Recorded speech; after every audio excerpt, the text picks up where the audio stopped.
Good morning అందరికీ. ఈరోజు నేను కొన్ని ఆసనాలు అయితే చూపిస్తున్నా. ఒకటోది బద్ధకోణాసనం అంటే బటర్ఫ్లై పోజ్. దీనివల్ల నడుము, తొడలు, హిప్స్ మంచి స్ట్రెచబుల్గా ఉంటాయి. కాళ్ళలో ఫ్లెక్సిబిలిటీ కూడా పెరుగుతుంది. రెండోది బద్ధకోణాసనంలోనే పెట్టుకొని చేతులు స్ట్రెచ్ చేస్తున్నా. దీనివల్ల భుజాలు, మెడ చుట్టూ కండరాలు రిలాక్సేషన్గా ఉంటాయి. కూర్చునే భంగిమను మెరుగుపరచడంలో సహాయపడుతుంది.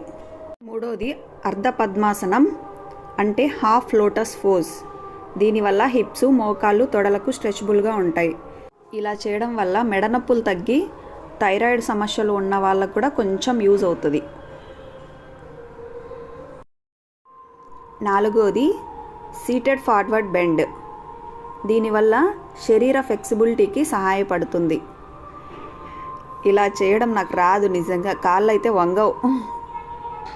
ఏదో అలా ట్రై చేస్తున్నా.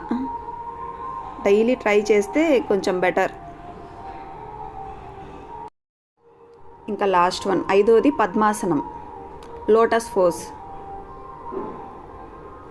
దీనివల్ల శరీరం, మనసుని ప్రశాంతంగా ఉంచడంలో సహాయపడుతుంది. దీన్నైతే ఎలా చేయాలంటే స్లోగా శ్వాస తీసుకోవాలి, శ్వాస వదలాలి. రోజుకి 15 నిమిషాలు చేస్తే చాలు. దీనివల్ల కొంచెమైనా రిలాక్సేషన్ ఉంటుంది. మొత్తం అని చెప్పను కానీ ఓకే, సమ్ బెటర్. ఎందుకంటే పిల్లలు ఉంటారు ఇంట్లో, సమస్యలు అన్ని దాంట్లోకి కొంచెం బెటర్.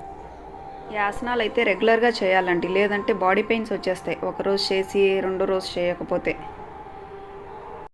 అలా అని బలవంతంగా కూడా చేయకూడదు.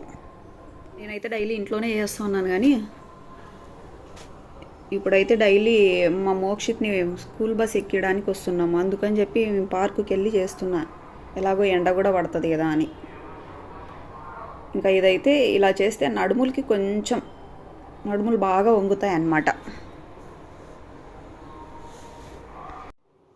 మీకు ఈ వీడియో నచ్చినట్టయితే లైక్, షేర్, కామెంట్ చేసి ప్లీజ్ సబ్స్క్రైబ్ చేసుకోండి మన TSM ఫ్యామిలీ వ్లాగ్స్ ఛానల్ని. ధన్యవాదములు.